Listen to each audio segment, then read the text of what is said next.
Kaloor stadium നവീകരണത്തിന് സ്പോൺസറെ കണ്ടെത്തിയത് സുതാര്യമായ നടപടിയിലൂടെയെന്ന് കായിക മന്ത്രി വി അബ്ദുറഹിമാൻ. കൃത്യമായ സർക്കാർ ഉത്തരവ് ഇതുമായി ബന്ധപ്പെട്ട നിലവിലുണ്ടെന്നും അദ്ദേഹം പറഞ്ഞു. സ്റ്റേഡിയം നവീകരണവുമായി ബന്ധപ്പെട്ട GCDA ഇന്നലെ പത്രക്കുറിപ്പ് ഇറക്കിയിട്ടുണ്ട്. GCDA ചെയർമാൻ ഇതുമായി ബന്ധപ്പെട്ട എല്ലാ കാര്യങ്ങളും പറഞ്ഞിട്ടുണ്ട്. അതിൽ അവ്യക്തമായിട്ടുള്ളത് ഒന്നുമില്ലെന്നും മന്ത്രി വി അബ്ദുറഹിമാൻ വ്യക്തമാക്കി. അർജന്റീന ടീമിന്റെ ബന്ധപ്പെട്ട ടെക്നിക്കൽ ഓഫീസർ വന്നു പരിശോധന നടത്തി. സംസ്ഥാന സർക്കാരും പരിശോധിച്ചു. സ്റ്റേഡിയത്തിൽ ഫയർ ആൻഡ് റെസ്ക്യൂ പോരായ്മയുണ്ട്. സുരക്ഷാ കാര്യങ്ങളിലും പരിമിതിയുണ്ടായി. വളരെ പെട്ടെന്ന് തന്നെ പ്രവർത്തികൾ പൂർത്തിയാക്കുമെന്നാണ് കരുതിയത്. അത് പൂർത്തിയായാൽ ഫിഫയുടെ അംഗീകാരം വാങ്ങി കളി നടത്താമെന്നും അദ്ദേഹം വ്യക്തമാക്കി.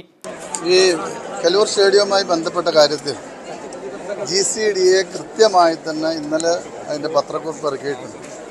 ബഹുമാനപ്പെട്ട GCDA ചെയർമാൻ ഇതുമായി ബന്ധപ്പെട്ട എല്ലാ കാര്യങ്ങളും പറഞ്ഞിട്ടുണ്ട്. അപ്പോൾ അതിൽ മറ്റൊരു അവ്യക്തമായിട്ടുള്ള ഒന്നുമില്ല. അത് കൃത്യമായി തന്നെ അദ്ദേഹം പറഞ്ഞു. രണ്ടാമതൊരു കാര്യം, ഈ നവംബർ 17 കളിയുമായി ബന്ധപ്പെട്ട് മിനിഞ്ഞാന്ന് ഞാൻ മലപ്പുറത്ത് വെച്ച് പറഞ്ഞു. അതിലെന്തെങ്കിലും പുതിയ വാർത്തകളുണ്ടെങ്കിൽ തീർച്ചയായും നിങ്ങൾ അറിയിക്കും. കലൂർ സ്റ്റേഡിയത്തിൻ്റെ കാര്യം GCDA പറഞ്ഞു തന്നെയാണ്. അതിൽ മറ്റൊരു വ്യത്യാസം.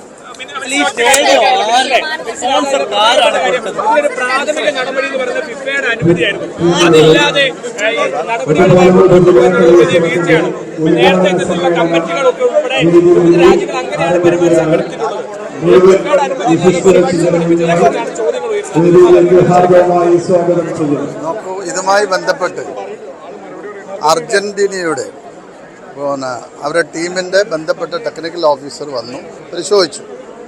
20 ദിവസം മുമ്പെങ്കിലും നമുക്ക് കൊടുക്കണമായിരുന്നു. നമ്മുടെ പരിശോധനയിലാണ് അവിടെ ഫയർ അടക്കമുള്ള സൗകര്യങ്ങളുടെ കുറവ് കണ്ടെത്തിയത്. മാത്രമല്ല അതിൽ സേഫ്റ്റി ആൻഡ് സെക്യൂരിറ്റി വളരെ പെട്ടെന്ന് തന്നെ അത് തീർക്കേണ്ടതുണ്ടായിരുന്നു. അപ്പോൾ അത് തീരുമെന്നാണ് നമ്മൾ പ്രതീക്ഷിച്ചത്. സമയത്തിന് ആ വർക്കുകൾ ഇപ്പോൾ പൂർത്തീകരിച്ച് നിങ്ങൾ കണ്ടല്ലോ. ഇപ്പോൾ കലൂർ സ്റ്റേഡിയത്തിൽ ഇത്രയും ആളുകൾ ജോലി ചെയ്യാണ്. ആ ജോലി പൂർത്തീകരിച്ചു കഴിഞ്ഞാൽ നമുക്ക് ഫിഫയുടെ അംഗീകാരം വാങ്ങിക്കഴിഞ്ഞാൽ നമുക്ക് കളി നടത്താം.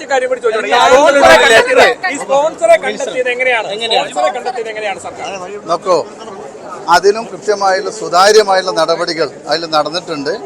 അത് കൃത്യമായി അത് വിളിച്ചു. അതിൻ്റെ സർക്കാർ ഉത്തരവ് നിലവിലുണ്ട്. അതിൽ കൃത്യമായി പറഞ്ഞിട്ടുണ്ട്.